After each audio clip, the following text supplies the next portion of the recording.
Hello, YTPC. Ethan, Parsimonious Piper here. Today we've got morsels for mental manducation. But first, what am I smoking? In a 3-star pipe by Lee squat Rhodesian, I've got some of Mac Barron's HH Acadian Perique.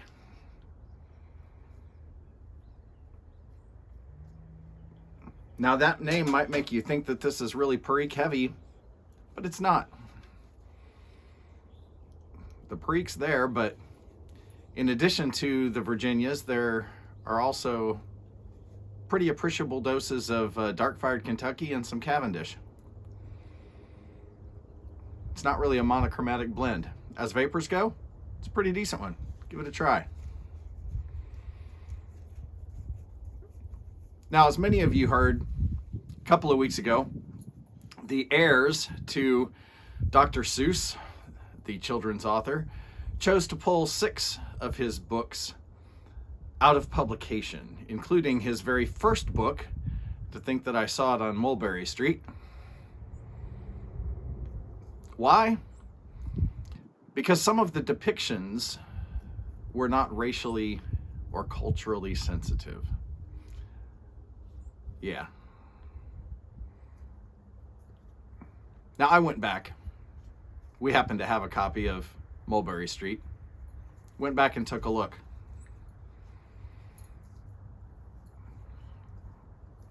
I find it very hard to believe, unless they were coached specifically to be looking for it, that any little Asian or African American children were read this book and immediately thought, wow, that's racist.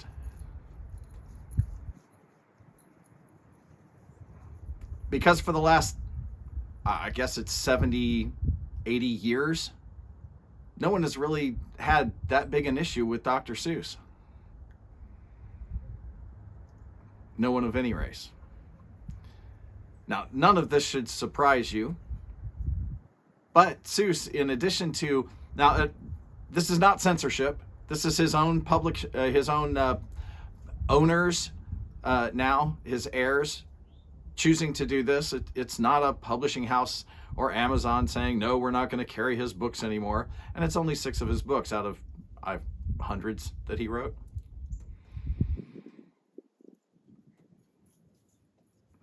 But in addition, when this was announced, our National Children's Reading Day was celebrated across the country in schools and public libraries and so on across the country. And the president, as usual, made a proclamation about it. Now, this Children's Reading Day is held on Dr. Seuss' birthday. It was still held on Dr. Seuss' birthday, but this year, the president's proclamation somehow didn't mention him by name anymore. And according to numerous media outlets, neither did many of the libraries and public schools. They not only didn't mention his name, but they removed his name from the list of recommended authors. Canceled. Ironically, Dr. Seuss was quite the liberal himself. And we have yet another example of the left eating its own. Now, none of this should surprise you. This is a rerun. What we are seeing is a replay, albeit not quite as violent as the original. We're seeing a replay of the Chinese Cultural Revolution, call it the American Cultural Revolution. In the 60s and 70s, Mao Zedong decided he needed to get rid of the 4 olds. Culture, and let me make sure I get his 4 exactly right. Culture, customs, habits, and ideas. Now, these ran thousands of years deep in the Chinese people. Why did he need to get rid of these 4 things? Because as long as people adhere to them, he couldn't inculcate his ideology in them. These old things had to be destroyed. We're seeing exactly the same thing take place, although in the US, we haven't seen mass murders or re-education camps. Although, to be honest, the latter have actually been proposed. Go online, look it up. But we are seeing some other aspects of the Chinese Cultural Revolution being pushed by the left here in the United States. Keep an eye out for them. For example,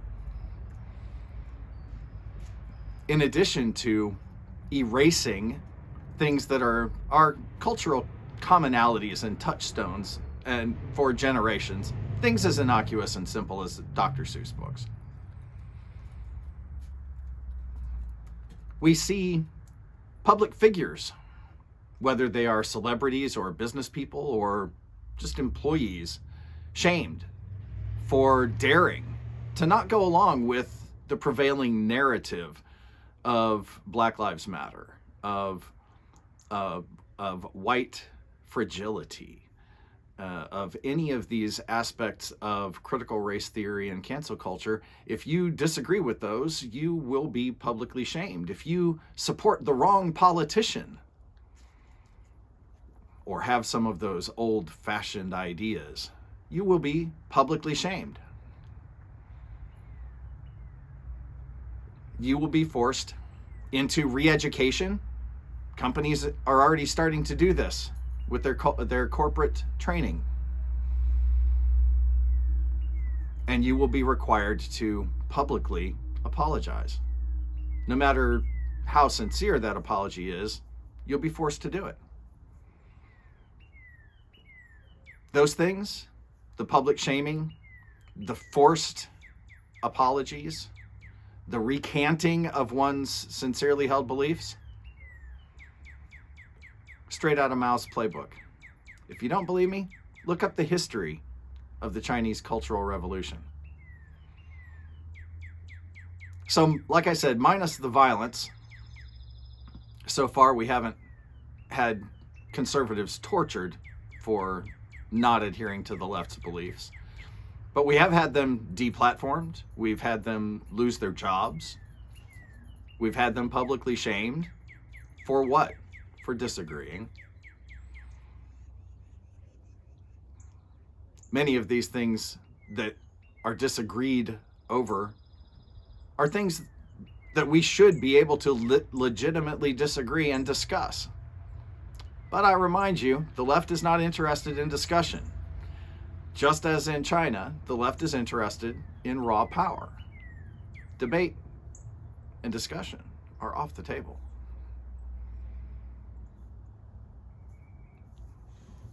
So I decided that I was going to do a little bit of research on cartoonists from the 1930s to 1950s, which was Dr. Seuss' heyday. And I came across a few of these. Let's take a look. As we zoom in, we see a caricature of an African American male that many would consider racist today. Or how about this one? A cartoon description of Darktown stepping out at night. Here we have a map of nightlife in Harlem. When we blow it up, what do we see? Chicken, swiveling, hip dancing, tap dancing, even buying reefer 2 for $25. Or on the cover of Judge magazine, an old stereotype of an Asian doing and ruining laundry. Okay, enough of those. Now, what do all those cartoons have in common? Besides what the left would consider to be just extreme racism against Asians and particularly blacks, they were drawn by the award-winning cartoonist E. Sims Campbell for except for the cover of Judge, for Esquire magazine. Campbell was black. Were his portrayals racist? Haven't heard any complaints or calls for him to be canceled yet, for his awards to be revoked, or for Esquire to be shamed for having hired such a horrible racist person. But cancel culture isn't consistent, folks. It just isn't. So, just wanted to point out one more area where we need to be aware. Look around you. When you see people publicly shamed for things, remember, this is a tactic developed by Mao Zedong in order to silence the opposition to his government. Hasn't really worked. If you notice, there are still Muslims, Christians, etc., being persecuted in China today because they just won't go away.